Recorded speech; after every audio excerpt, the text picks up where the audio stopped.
Hello and welcome. This is the third of a three-part series about Greg Rice, historian and model builder. And today we're going to talk about how boats are built. This is going to be a real exercise in learning how to build a model boat. Next on the Collectors.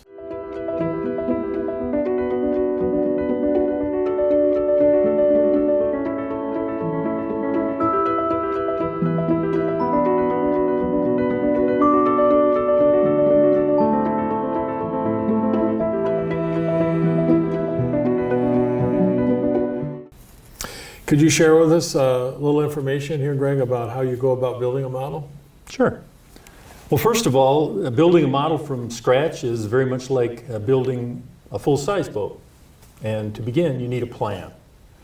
I've already mentioned that in some cases I was challenged in that regard. I was able to get plans for Thunderbird. I bought them from the Mariners Museum. Mm-hmm. And as I mentioned, I was able to get plans for Pardon Me. Lockpat was a bit of a challenge. In the case of Evangeline, again, we took lines off of the hull, and from those lines, we took those measurements and we created what's known as a lines drawing. And basically, a lines drawing is a two-dimensional representation of a three-dimensional object. Okay. So from that lines drawing, then, the structural components of the hull are created. And I have a little cutaway here that really shows what I'm talking about. So to begin with, the first element of the boat is the keel. And that is the member that runs along the bottom of the boat, and it basically defines the geometry of that section. Then at various points along the keel, which is sometimes referred to as the backbone, you have ribs. Right, sure. Yeah. They form the shape. Right. And those ribs, again, establish the shape of the hull at various points along the backbone. Following that, you have members known as stringers, which tie those ribs together and form a surface upon which you can plank. Plank, yeah. There's a lot of different ways to plank a boat. This model illustrates just one. So this boat has double diagonal planking. So over here you see the planking running in this direction, then a second layer of planking running diagonally in the other direction. And this is the original boat is built this is the way this particular boat was built. Okay. Yep. Yes. And then there's the final layer of planking, in this case, that runs fore and aft, and this is the visible planking that you see in the boat. All right. Now, I've only shown the hull, but the deck is done in pretty much the same way. And in the case of my models, because there isn't as much definition on the bottom, I get away with using some very flexible plywood rather than go through the whole planking. But on a real boat, the bottom is planked as well.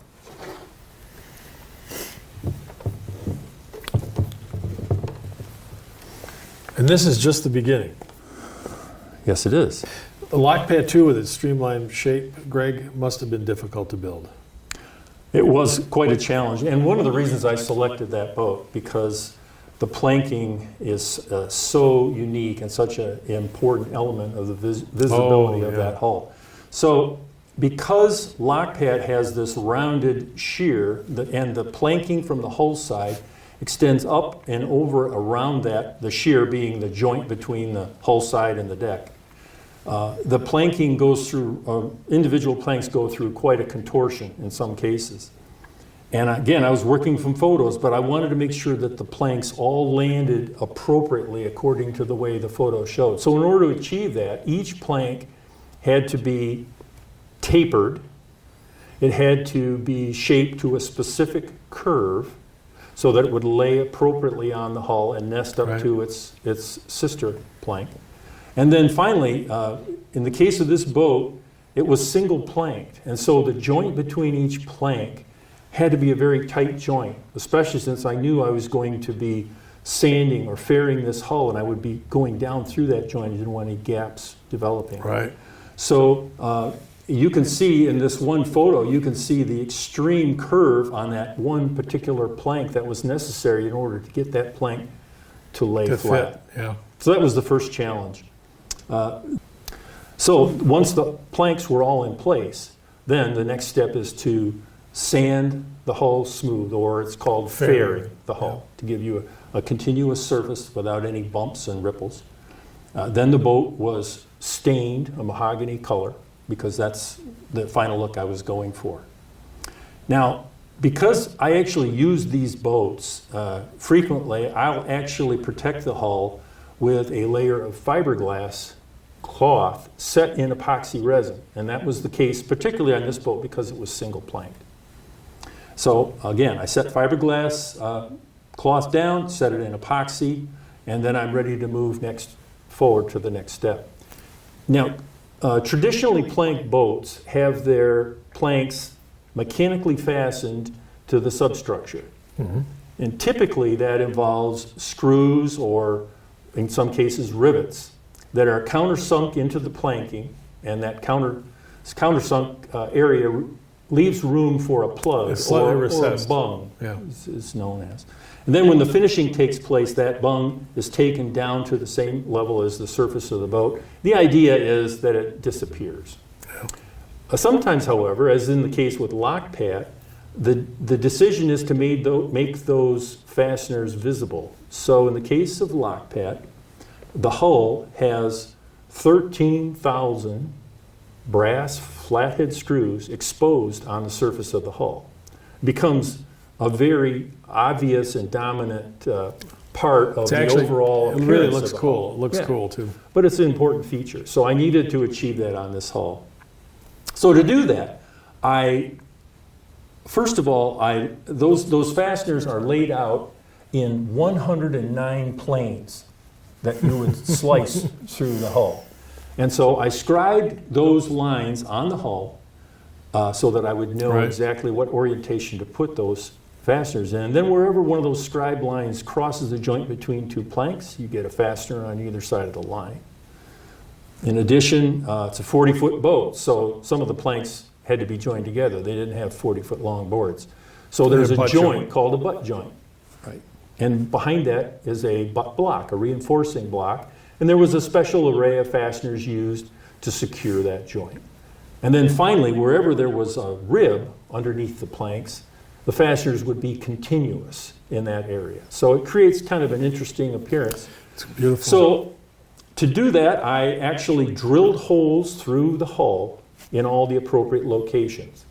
Then I went back and I inserted a brass wire through each hole and cut it off and glued it in place with a super glue.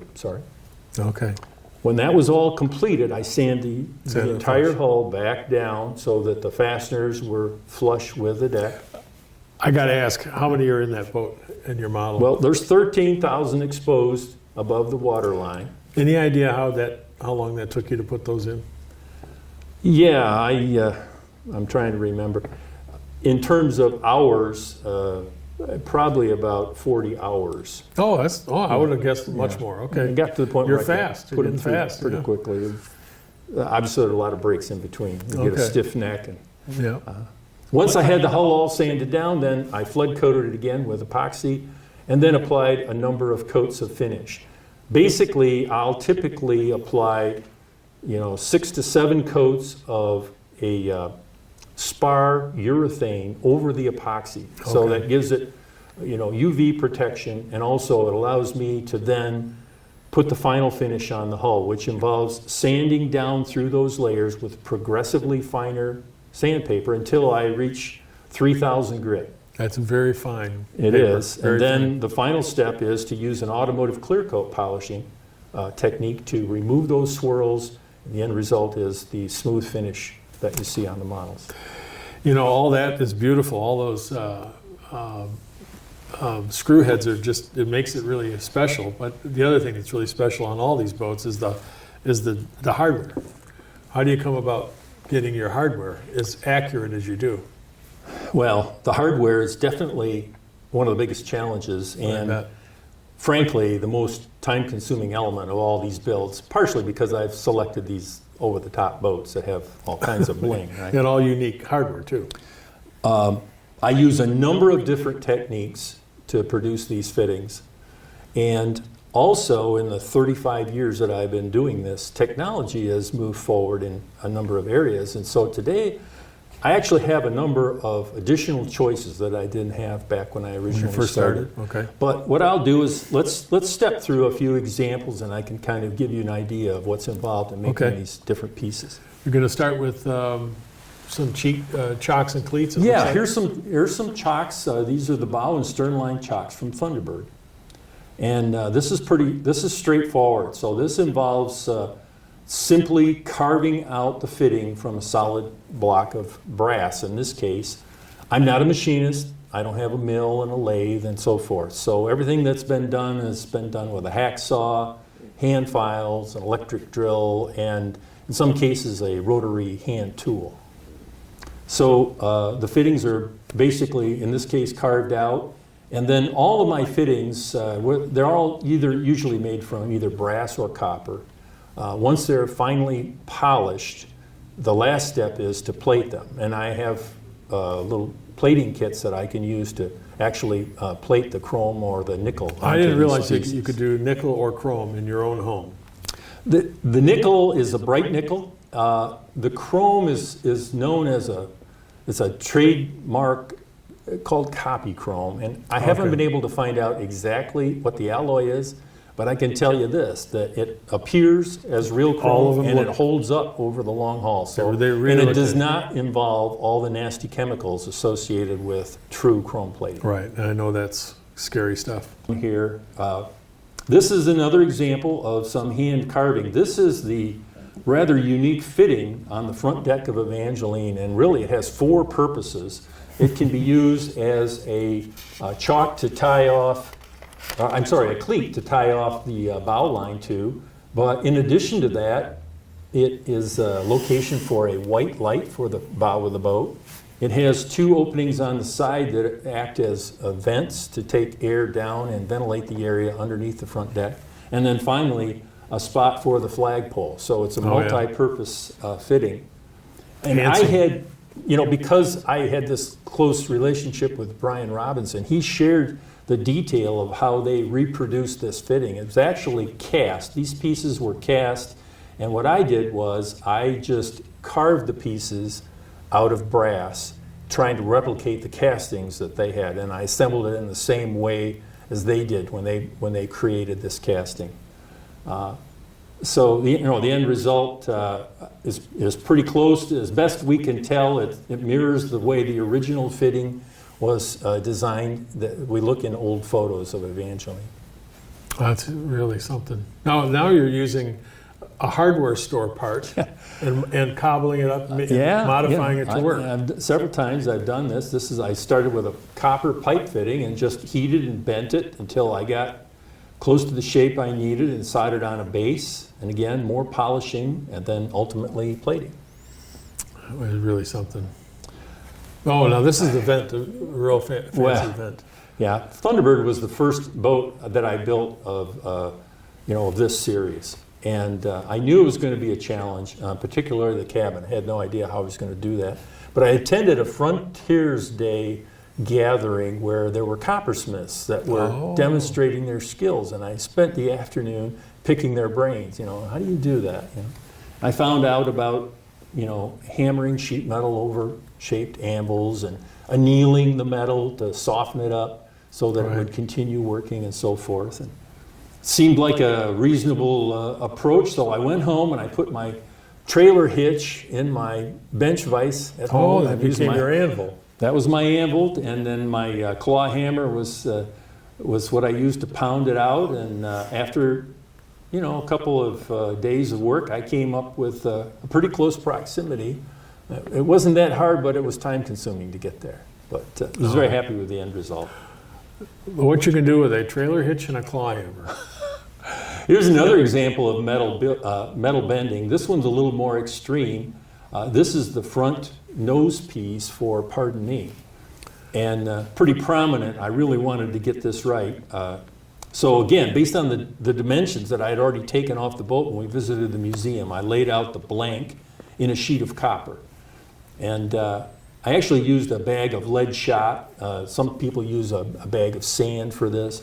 But by hammering into that form, you can get a pretty deep draw. And then again, continually annealing the material to soften it up. Okay. And then I actually created a little mini anvil from the head of a carriage bolt that I was able to do some more fine shaping with, and ultimately came up with the form, and then continued to fit it to the bow. Then again, went through layers of filing and sanding to finish the metal. It shows the locating the fitting with pins so that the front trim piece lines Right. up at the very middle of the Yeah, I saw nose cone and so forth. And then a couple of finished shots. Again, you may notice in this, as in other photos, the screws. I used thousands of triple-aught brass flathead screws to attach fittings to these boats. And before I use them, of course, I have to chrome plate them. I have no So- idea where you get triple-aught. There's only one place I know of, and they're very dear. I bet. So- Yeah. This is a shot that shows the process that I used to develop the cowling for the engine cover for Lockpat. Again, in this case, I started with a maple pattern. Okay. Give me a shape that I wanted to work. And I worked initially with paper to create a template that I could use Sure. that would very well fit when folded over this shape. And ultimately, then I cut that out in copper, and I cut some slots that were ultimately going to be the louvers. And I hammered it and bent it over the maple blank, and then soldered the corners. And then to create the louvers, I cut some angled slots in a board, and then using a dowel, I was able to hammer down against the metal and create those little raised louvers, if you will. Then moving forward, so then this picture shows the boat after that was, the cowling after that was completed. A lot of metal finishing, and then soldering of a plate on the bottom of the unit, and also had to solder on the hinge piece. Right. And then you can see a little bit of my plating. Had to plate the whole thing, and then the final finished product sitting on the deck. Is that plating in a Tupperware bowl? Yeah. Okay. Yeah, Interesting. any plastic container okay. that won't react. Yeah. Interesting. Okay. Yeah. I tell you, plating is all about Metal finishing.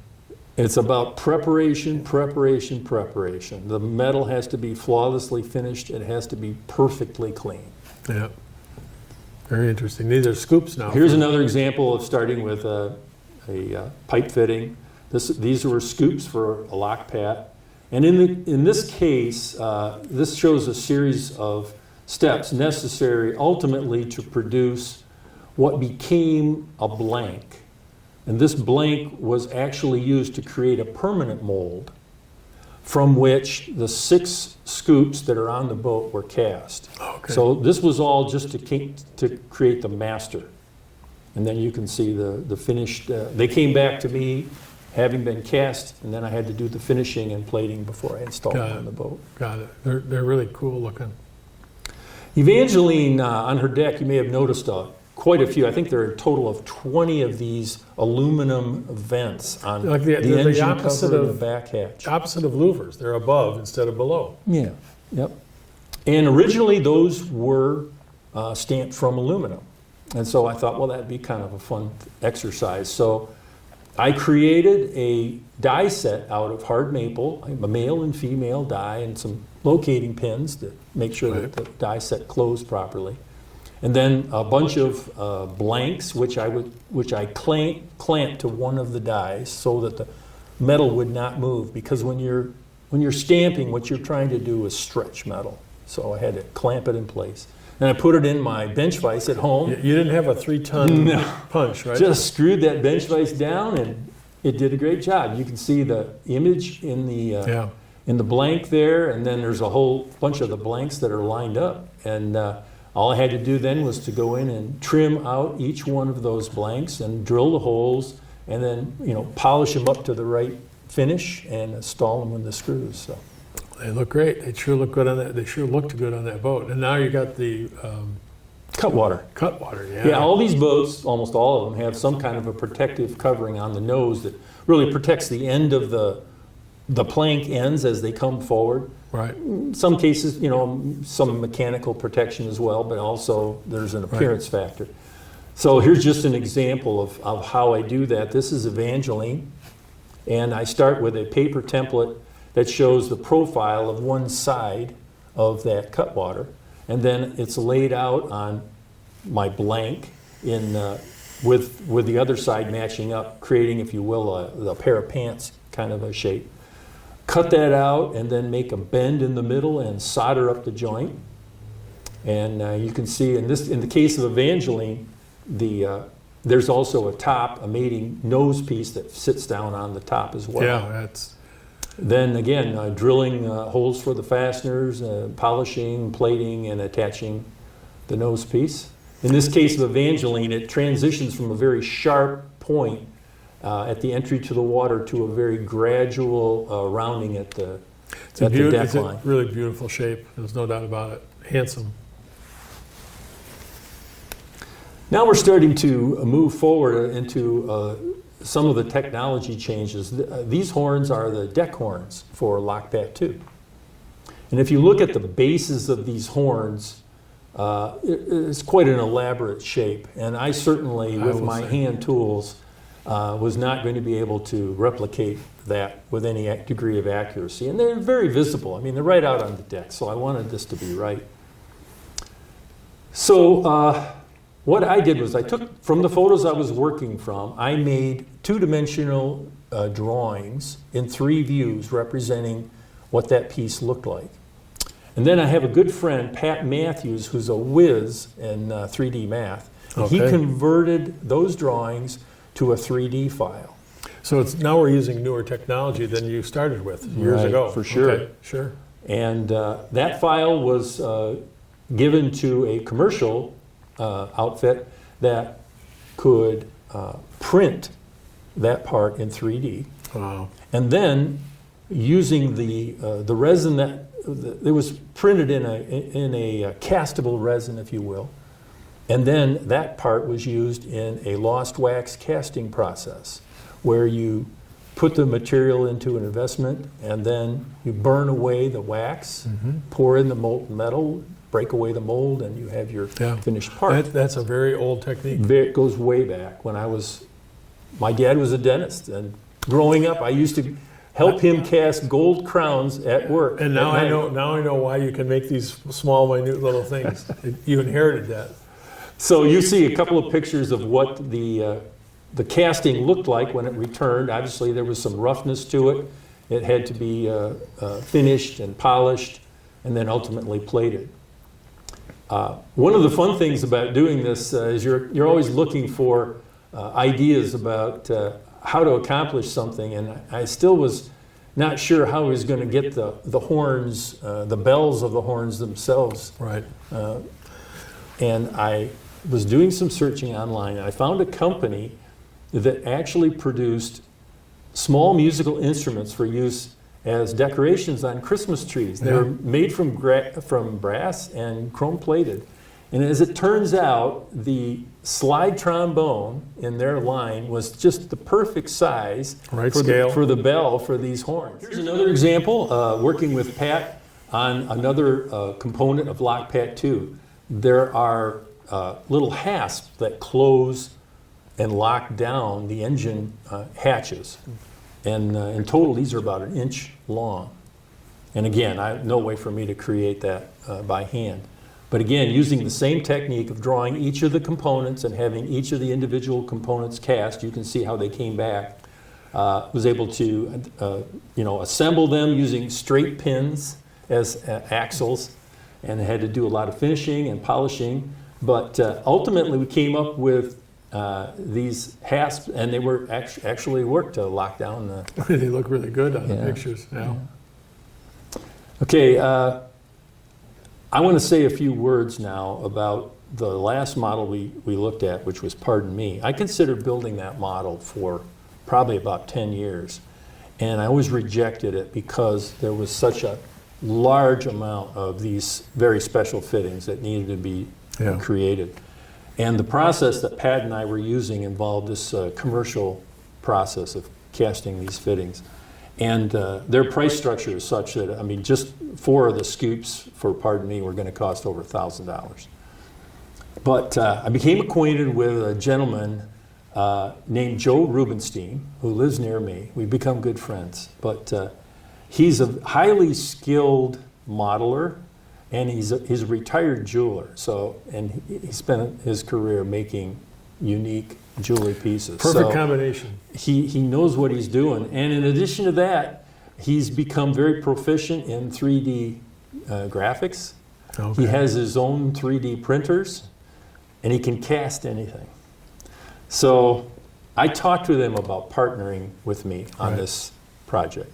And he agreed to do that because he thought it was an interesting project. And we had a lot of fun, and he produced a lot of castings for me. Here's just a little example of some of the castings that I got back.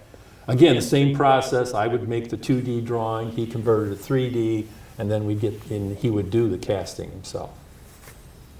This is just an example of one of those pieces, and this is maybe the most interesting piece to me. There are 4 of these scoops. Again, you can see the upper portion and the lower portion were cast separately, and then there was some polishing involved. And the finished look is really over the top. In fact, he even made the little thumb screws that locate the scoop on the base. They're made out of white gold. Oh. So pretty valuable thumb screws. So I have Joe to thank for the success of the fittings on Pardon Me. Just a couple of words about some other things involved in this boating. There's a lot of leather work involved to make these seats. At the scale I'm working, there is no way to create stitching that is proper scale. Right. So I've had to kind of develop different techniques that create the impression of the leather work. I've looked at what other people have done, and I've basically created some of my own processes. But at the top row here, you can see the development of one of the bucket seats for Evangeline, and I start with a substructure. But essentially, I take a little piece of weather stripping and I wrap it in leather. In this case, in almost all cases, I use lambskin because of the fine grain. I was going to say, it's also leather. thin too, Very right? thin, yeah. And then gluing them next to each other gives you a bit of the look of tuck and loop. And then closing off that with another folded panel kind of gives you the finished look. And that gives a very reasonable approximation of what some of these seats look like. In some cases, I'm making just a more traditional cushion, but I use somewhat the same approach for all of that. All of the boats involve the creation of some kind of an instrument panel, and they each had their own unique aspects, but this is a little depiction of, this is Lockpat. On the left, you can see the actual photo of the boat, and on the right, my recreation. And they generally start with photographs taken of the actual gauges, if possible, and then I reduce those gauges down, and then I have to create, in this case, there's a panel that I had to create. In some cases, they're freestanding, and I have to create little rings that encase those, but they all involve the use of, reducing the images and then trying to locate them on the finished product. And there's other little pieces of hardware that you try to add for realism. I even added the little green leather thong there for the key to try to make it look as realistic as possible.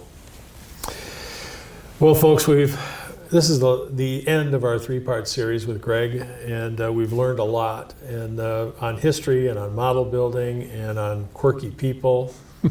And we've really enjoyed Greg having you on the show, and thank you very much. Well, thank you very much for having me. It's been a lot of fun. I'll say it has been. If anybody has any questions for Greg, or if you're a collector and like to be on the show and talk about your collection or what you do, contact me at bctvthecollectors@gmail.com. Happy trail.